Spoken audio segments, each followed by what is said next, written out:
Welcome to Haunted Podcast, the show with your hosts, Gary and Emily. And today we are asking a very serious, very terrifying question. A question that honestly sounds like it belongs in a horror movie, right? Exactly. We're asking, what actually happens when a town of heavily armed, terrified farmers traps an unkillable glowing beast inside an abandoned coal mine? Yeah, just a totally normal Tuesday in 1903. Right. So whether you're prepping for a meeting or looking to catch up on some local folklore, or, you're just insanely curious about the unexplained, you are in the exact right place. You really are. This one is a wild ride. But hey, before we step into the shadows of 1903, make sure to smash that like button, subscribe to Haunted Podcast, and ring the bell so you never miss a deep dive into the paranormal. And you'll definitely want to stick around until the very end today. I mean, we have a final theory about this event that will absolutely keep you awake tonight. Oh, for sure. It kept me awake just researching it. Okay. So let's unpack this. Our mission today takes us to a small, incredibly quiet American farming town in the year 1903. Very quiet. I mean, practically silent compared to today. Exactly. But a town that was systematically terrorized for 5 straight nights by an impossible, towering, winged beast. Which is just wild to think about. So we are going deeply into the timeline, the intense scientific theories, and, the very real possibility that this was a genuine paranormal or even an extraterrestrial event. Right, because we can't just dismiss it. The evidence is too strange. Exactly. So to get us situated in the right headspace, I want to cue up a historical scene setter. I have this audio clip here from the Iowa PBS broadcast, and it sets the tone perfectly. Listen to this. Let's go back in time to Van Meter, Iowa in 1903. You look up and see something looking back at you from the top of a building. But what is that? You've never seen anything like it before. Wow. Yeah, to even begin to understand the sheer panic of this island, you really have to strip away the modern world. Right. You have to put yourself in their shoes. Exactly. Like, imagine you were standing in rural Iowa in the autumn of 1903. Nighttime back then wasn't just dark, it was an absolute suffocating void. Because we are so used to ambient light pollution today. Yeah, exactly. We have street lamps, we have headlights sweeping across fields, the glow of our phones. But in 1903 Van Meter, once the sun went down and the oil lamps were extinguished, the darkness was absolute. Just total pitch black. Total pitch black. Your entire reality was limited to the few feet illuminated by a handheld lantern. And the silence was equally profound. I mean, they didn't have highway noise or airplanes overhead. Right. The environment was utterly predictable. It was grounded entirely in the soil, the changing weather, and the agrarian cycle. The people who lived there knew every single nocturnal sound by heart. Like they knew what a raccoon sounded like versus a dog. Exactly. They knew the rustle of a fox, the call of an owl, the sound of the wind moving through dry corn stalks. Which means when something entirely outside that biological catalog shows up, it doesn't just scare you. I mean, it completely shatters your understanding of the natural world. It breaks your reality. It really does. And that shattering begins on the night of September 28th, rolling into the early hours of the 29th. It's roughly 1:00 a.m. Middle of the night. Yeah, and a local businessman named Ulysses Griffith, who goes by U.G. Griffith in most historical records, he is out late. And he sees a strange light. But it's important to note it's not just a stationary light. Right. He reports seeing this brilliant light physically hopping between the rooftops of the town's buildings. And that specific verb, hopping, is where the technological anomalies really begin to show up. What do you mean? Like, why is hopping so weird? Well, if you are a local in 1903 and you see a light on a roof, your brain immediately tries to categorize it. You think, oh, it's a watchman with a kerosene lantern. Sure, that makes sense. But the trajectory and the sheer verticality of the movement, it completely defies the technology of the era. A man carrying a heavy, sloshing oil lantern cannot leap between pitched wooden roofs. Oh, wow. Yeah, the oil would spill everywhere or the flame would go out. Exactly. The physics of the movement immediately signaled to Griffith that he was looking at something entirely foreign. So naturally, Griffith moves closer to investigate. And what he sees looking back at him is just straight out of a nightmare. The description is so incredibly specific. It is. The historical description is remarkably specific and utterly terrifying. He reports a creature that stands 8 to 9 feet tall. Which is massive. Massive. And it possesses these giant bat-like wings. But here is the detail that always stops me dead in my tracks. It has a blunt horn protruding from his forehead, and that horn is emitting a blinding, localized beam of light. Like a spotlight. Yeah, it's built like a living searchlight. And accompanying this visual nightmare is a stench that is so foul, so chemically overwhelming, that it literally induces vomiting. Just a total assault on the senses. Completely. Now, Griffith is a pragmatic guy in 1903, so he is armed. He draws his weapon and fires directly at the creature. And let me guess, the creature doesn't drop. Not even a flinch. The result is absolutely nothing. The creature just effortlessly takes off into the night sky. Okay, so the biological implications of that description are just staggering.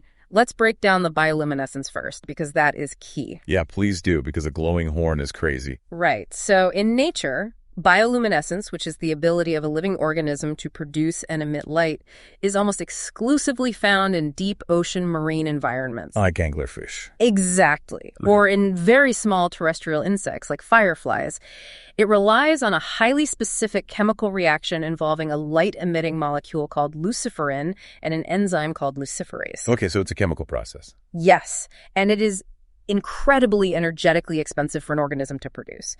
So the idea of a 9-foot-tall terrestrial mammal evolving a localized, blinding bioluminescent organ on a cranial horn, it makes absolutely zero evolutionary sense in our known biological tree. Because why would it need that? Exactly. There is no evolutionary pressure that would yield a massive flying searchlight on land. And if Griffith had been, the town drunk or a known tall tale teller, this entire story stops right there. People would just laugh it off. Right. We wouldn't be talking about it today. People would just say the shadows played tricks on him. But the immediate ripple effect of that first night is what makes this case so legendary. Because it wasn't the only one. Far from it. Over the next few nights, the encounters don't stop. They multiply. And they involve the absolute pillars of the Van Meter community.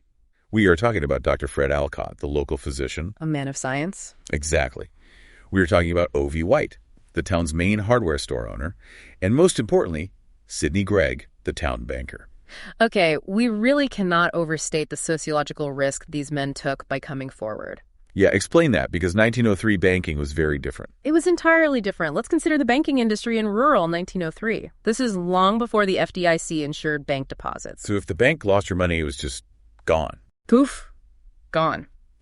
A bank's solvency was based entirely on the personal trust the community placed in the banker. It was physical cash and physical ledgers. Right. So if the local banker suddenly starts telling people that a 9-foot glowing bat monster is flying around his building, he risks a total panic. Oh, people would think he's lost his mind. Exactly.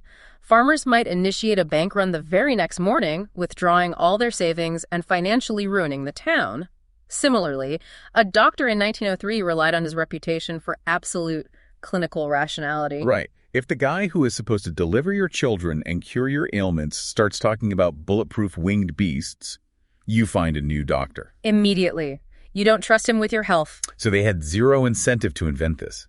They had everything to lose: their livelihoods, their social standing, their wealth, by sounding irrational. Which tells us that whatever they saw was so undeniable, and the perceived threat was so immediate and overwhelming, that warning the town superseded any thoughts of self-preservation. They were just that scared. Right. They were warning their neighbors because they genuinely believed the town was under attack. And the encounters get increasingly aggressive, too. Yeah. So let's jump into the bank shootout, which is a perfect example of this escalating paranoia. The shootout is fascinating. It really is. You have a town where the doctor and the hardware guy are now seeing monsters. If you are the guy holding all the town's cash, you aren't necessarily thinking paranormal entity. No, you're thinking practically. You are thinking elaborate heist. You are thinking a gang of robbers is using this wild monster rumor as a distraction to hit the vault. Right. It is the most logical deduction available to the bank teller. He is trying to force an impossible situation back into a rational framework. Because robbers are real, monsters aren't. Exactly. Human criminals using a distraction is something he can comprehend and, more importantly, defend against. So the bank teller decides to stand guard inside the bank overnight. He's sitting in the dark, gripping his weapon, just waiting for robbers to try the lock. Must have been terrifying. Oh, I can't even imagine. But instead of a guy with a crowbar, he sees that blinding beam of light sweep across the street. And behind the light, this great form materializes right in the front window of the bank. Just looking right in. Yeah. Imagine you are that teller. You don't have streetlights. You don't have a phone to call for backup. It is just you, a pane of glass, and this towering, glowing anomaly. And he reacts. He doesn't hesitate. He aims his gun and shoots point blank right through the glass. The glass shatters, and the creature vanishes into the dark. But he hit it, right? Or at least he thought he did. He thought he did.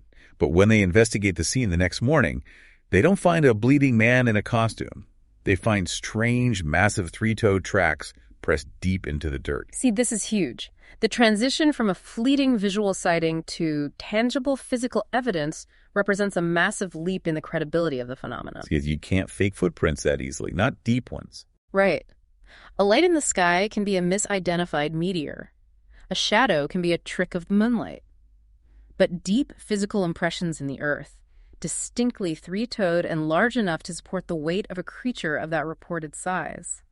That anchors the narrative in physical reality. It proved the entity had mass. Exactly. It interacted with the ground. This discovery shifted the town's response from nervous whispering to active, mobilized defense. But the physical evidence gets even weirder during the telephone pole incident. Oh, the parrot thing. Yes. Another witness catches this massive creature descending a utility pole.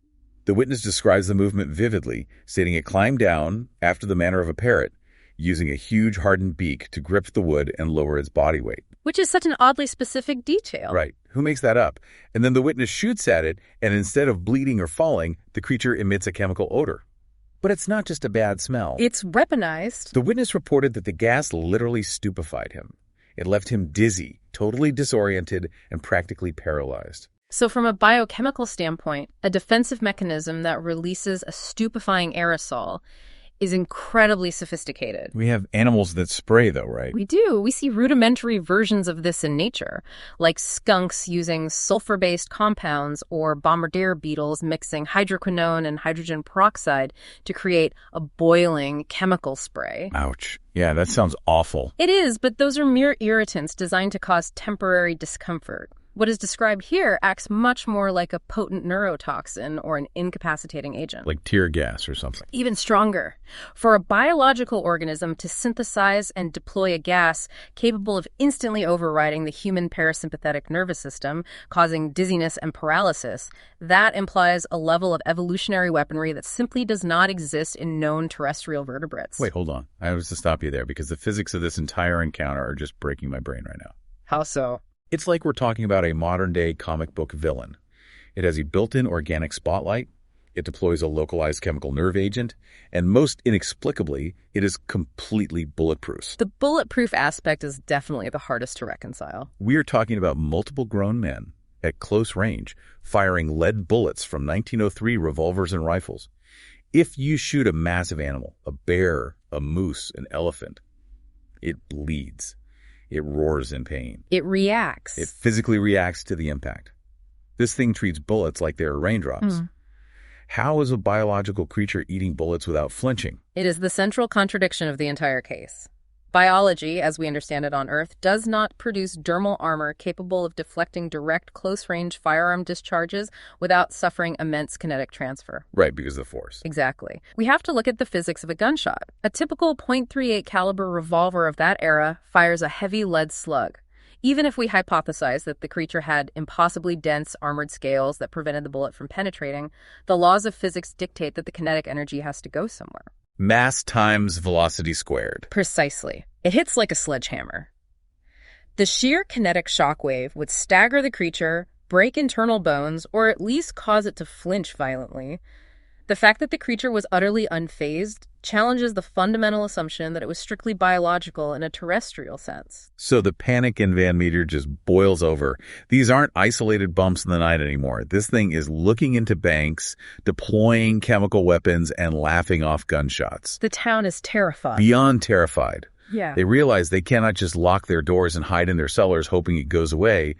They decide they have to go on the offensive. And they had a clue on where to go. Over the course of those 5 terrifying nights, the townsfolk noticed a distinct behavioral pattern. The flight path. Right.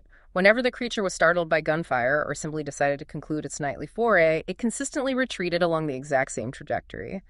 It always went toward an abandoned coal mine on the rural outskirts of the town. And this specific mine was already a source of deep, deep anxiety for the locals. Long before the creature showed up, Miners and locals had reported hearing absolutely unnatural, eerie noises echoing up from the depths of the shaft. Subterranean noises are always unsettling. But these were next level. The historical accounts use incredibly vivid, chilling language to describe it. They said the noises sounded like Satan and a regiment of imps coming forth for battle. Wow. Now, that is not the sound of a bear waking up from hibernation. That is a description of something mechanical, guttural, and violently chaotic, echoing up through the earth. Acoustics within subterranean environments behave very strangely, though. How do you mean? Well, sound waves bounce off the stone walls, layering over one another and creating low-frequency reverberations, infrasound. And infrasound naturally induces a feeling of profound dread in the human brain. Oh, like that feeling of being watched. Exactly. It causes physiological anxiety. But the specific description of a regiment coming forth for battle implies a cacophony. It implies the sounds of multitude, of metal, of organized movement. Which is terrifying. It is. And this acoustic terror, combined with the creature's flight path, catalyzed the town. By the fifth night, a massive mob of heavily armed men gathered near the mouth of the mine shortly before dawn. They were laying a trap. I want you to picture this scene because it is incredibly cinematic. It is just before sunrise. The October air is freezing. You have a posse of exhausted, terrified farmers, merchants, and bankers. Just regular guys. Regular guys. They're clutching whatever firearms they own.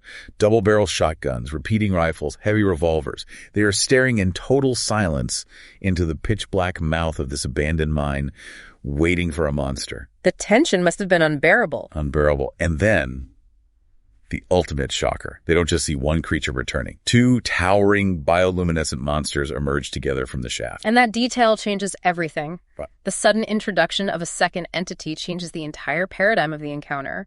Up until this moment, the town could rationalize this as a singular anomaly. A freak of nature, a lone mutation, or maybe just a lost traveler. Two of them. Right. The appearance of two identical entities implies something far more terrifying. It implies a population. Oh, wow. Like a breeding pair. It suggests a breeding pair. It suggests an established species operating right beneath their feet. And the crowd absolutely loses their minds. The local newspapers reported that the mob unleashed a massive, coordinated volley of gunfire that, quote, would have sunk the Spanish fleet. That's a lot of firepower. They emptied every single weapon they had into these two glowing, bat-winged monsters. We are talking about a literal wall of lead flying through the air. Yeah. And the result? Nothing. Absolutely nothing. The creatures were totally unfazed. They didn't fall. They didn't bleed. They didn't counterattack. They simply slowly turned around and descended back into the deep darkness of the earth. This reaction perfectly illustrates the psychology of a mob operating under profound trauma. You think it was panic firing? Completely. When absolute existential fear overtakes a group, higher-order logic completely vanishes. The collective adrenaline response dictates fight or flight, and a posse of heavily armed men naturally chose to fight. But it didn't work. No. When their ultimate expression of physical force, a sustained barrage of high-caliber gunfire, failed to even scratch the target, the psychological shock must have been staggering. It completely fractured their worldview. The tools they used to conquer the wild frontier were utterly useless. Now, if I am standing there and my rifle rounds are bouncing off this thing, my first instinct is to blow the mine straight to hell. I'm grabbing dynamite. Is that what they did? Did they collapse the shafts? Surprisingly, no. No. The terrified town scrambles to barricade the entrance. They throw dirt, rotting wood, loose rocks, and whatever debris they can find over the hole to seal it shut. Which seems like a half measure. It is a total half measure. I have to push back on this logic. Why just barricade it? Why not burn it out? If I am facing a pair of bulletproof monsters, a wooden barricade seems ridiculously, laughably inadequate. I agree. It sounds absurd today. That is like sweeping dirt under a rug, except the dirt is a 9-foot-tall bulletproof bat. You haven't solved the problem. You've just put a piece of wood over it and hoped the rug is heavy enough to keep the dirt from crawling back out. It seems illogical in hindsight, for sure, but it speaks entirely to their desperation to simply put an end to the immediate visual threat. Out of sight, out of mind? Exactly. When people are deeply traumatized, they seek the fastest, most immediate barrier between themselves and the source of their terror. Using dynamite requires specialized expertise, careful planning, and most importantly, time. Time spent standing near the monster's lair. Right. And flooding or burning the mine requires immense fuel and carries the risk of spreading uncontrollable fire to the surrounding town. Hurling debris over the entrance is an immediate, primal, frantic response. Just block the cave. It was a psychological barricade. It was a psychological barricade as much as a physical one. They desperately needed closure to restore their own sanity. So the town thought they had buried their monster problem in the dirt. But what they actually did was give birth to a massive national media frenzy. Oh, the newspapers had a field day. Because even in 1903, news traveled fast across the telegraph wires, and this story was far too wild to stay contained within the borders of Van Meter. The media explosion surrounding the Van Meter visitor is a masterclass in early 20th century journalism. The story was first printed in the Des Moines Daily News on October 4th, 1903. Written by a local, right? Yes, penned by a Van Meter local named Harry H. Phillips. And the language he utilized was incredibly colorful, dramatic, and intensely sensationalized. He famously described the creature as an antediluvian monster. Antediluvian, meaning something ancient from before the biblical flood. Exactly. He was essentially writing the 1903 equivalent of clickbait. Phillips knew exactly how to capture an audience. He leaned heavily into the dramatic phrasing. He wrote about the brave bank teller tearing himself from the bosom of his family to stand guard in the dark. So dramatic. And the mob unleashing fire that could sink a naval fleet. But as the story hit the wire and spread across the country, it began to mutate. It did. Other newspapers across the nation, such as the St. Paul Globe on October 11th, picked up the wire story. But their editors scrubbed all of Phillips's colorful adjectives and dramatic flair. Why would they do that? To make it sound legitimate, they rewrote the piece to sound like dry, objective, strictly factual journalism. They reported on a glowing creature emerging from a subterranean shaft and a town firing upon it with the exact same mundane, authoritative tone they used to report the quarterly grain yields or the weather forecast. And this is where the town of Van Meter experienced a massive, furious backlash. The citizens were outraged that their terrifying ordeal was being peddled as national entertainment. They felt exploited. Totally. On October 6th, the Des Moines Daily Capital published letters directly from angry Van Meter residents. They publicly called the story a pure fabrication and the height of foolishness. They openly accused the news corporations of inventing the story out of thin air simply to sell more papers. This historical pushback raises a vital question, though. Did it actually happen? Right. Did this incredible sequence of events actually happen, or was this an orchestrated hoax born of yellow journalism? To understand this, we have to contextualize the era. There was a very well-established tradition in the 1800s and early 1900s of the American dragon trope. The American dragon trope. The untamed American frontier, with its vast open spaces and dark woods, served as a perfect blank canvas for newspaper editors sitting in comfortable coastal cities. Oh, so they would just make stuff up. Exactly. They loved thrilling their urban, industrialized readers with tall tales of flying serpents, mystery airships, and wild monsters lurking just beyond the edge of civilization. So the idea is that it was a known genre of entertainment masquerading as news. Exactly. But the modern scientific community and skeptical researchers who have dug into this case have tried to find a biological explanation, operating under the assumption that the core sightings actually did happen. Right, assuming the witnesses saw something real. And the leading scientific theory is animal misidentification.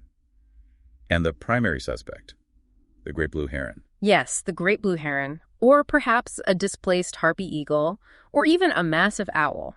Let's look at this from a strictly skeptical perspective.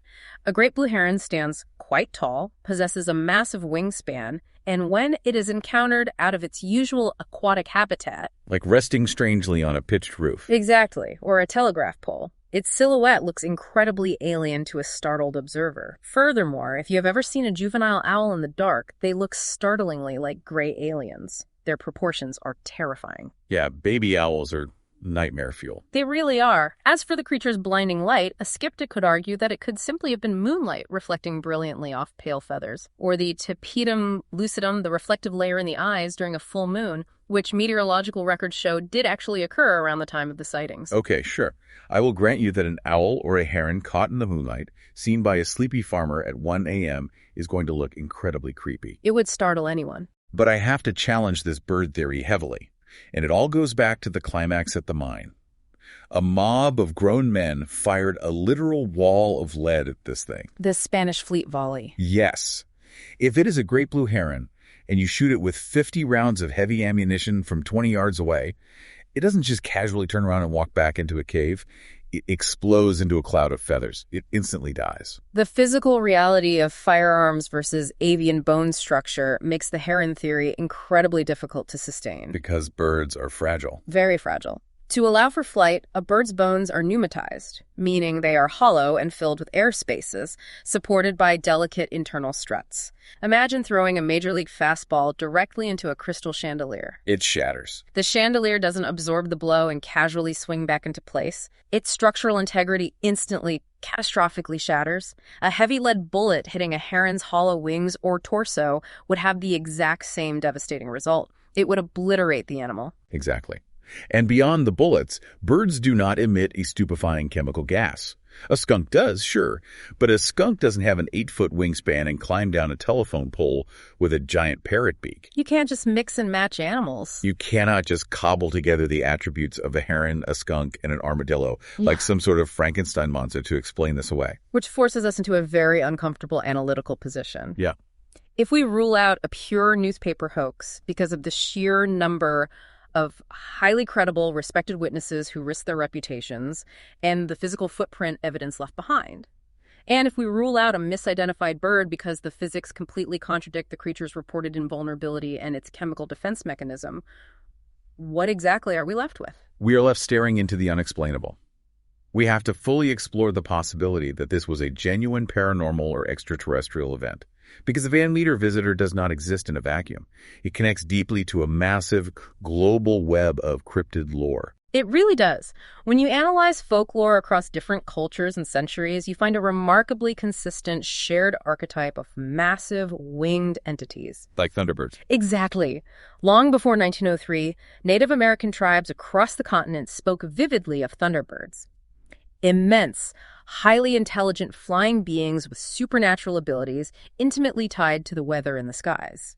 Fast forward to the 1960s, and we have the Mothman of West Virginia terrorizing the town of Point Pleasant. And the Rougarou down south. Down in the bayous, tales of the Rougarou share elements of these terrifying, transformative beasts. Oh. There is a deep psychological archetype at play here. But the physical parallels between the Van Meter visitor and the Mothman are truly staggering. Think about it. Both are described as large, winged humanoids.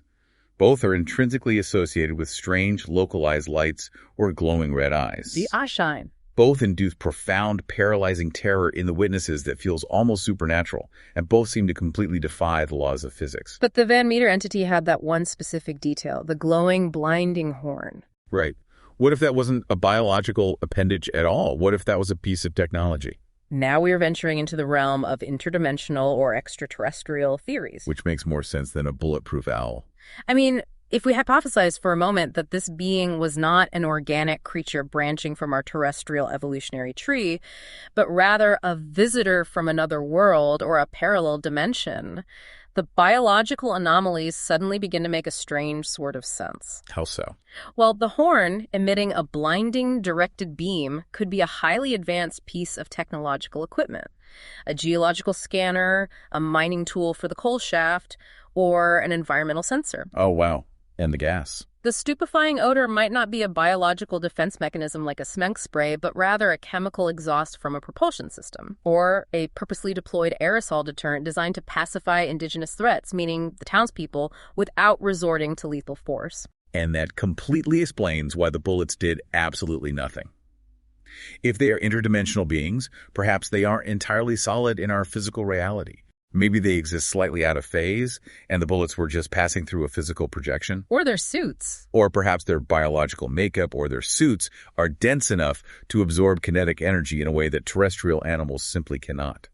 And what's wild is that the mystery didn't just die in that coal mine in 1903. There are modern sightings that keep this alive. The longevity of the phenomenon is incredibly compelling. It wasn't just a 5-day panic that disappeared forever. People are still seeing things. In the 1980s, a man living near Van Meter reported seeing a giant bat-like figure gliding silently, ominously through the night sky. And as recently as 2020, a resident in Boone, Iowa, which is geographically quite close, described encountering a large, unidentifiable winged creature with flashing, luminous wings. The archetype, or perhaps the entity itself, continues to manifest in the region. It hasn't left. But I always come back to the physical evidence from 1903. The 3-toed footprint casts that were supposedly made in the dirt outside the bank vault. You cannot cast a shadow in plaster. You cannot cast a mass hallucination or the trick of the moonlight. Right, it requires physical pressure. Whatever this was, it had real weight, it had mass, it physically interacted with the dirt of Van Meter, Iowa. This is exactly where the thin veil theory gains significant traction among paranormal researchers. The thin veil. Consider the specific location they kept retreating to. What if that abandoned deep coal mine wasn't a nest or a physical hiding place? What if the mine itself was a portal? Oh, like a gateway? Subterranean locations, caves, deep shafts, the underworld have long been associated with thin spots between worlds in almost every global mythology. If the extreme depth of the mine shaft served as a conduit, a doorway between dimensions, it perfectly explains why the creatures retreated there every dawn. They weren't hiding from the sun, they were simply returning to their origin point. Whether it was a physical, undiscovered subterranean beast, an interdimensional traveler operating a technological headlamp, or a mass shared hallucination born of frontier anxiety, this creature left an absolute, indelible mark on the town.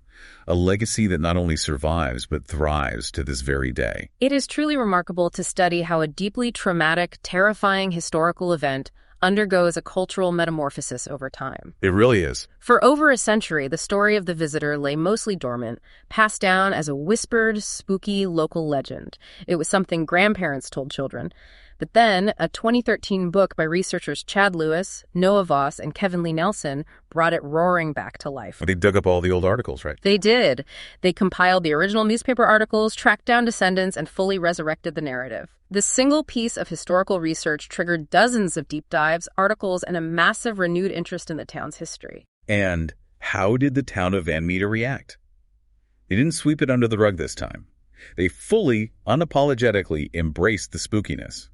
Today, every September, specifically marking dates around the original sightings, like September 28th, the entire town hosts the Van Meter Visitor Festival. The transformation from a site of genuine terror to a site of joyful community celebration is a fascinating sociological phenomenon. It's basically a party now. The festival doesn't just acknowledge the event, it revels in it. They feature haunted mine tours, they bring in guest speakers lecturing on cryptozoology, and you have food vendors supported by the local American Legion posts. On the walking tours. Yes.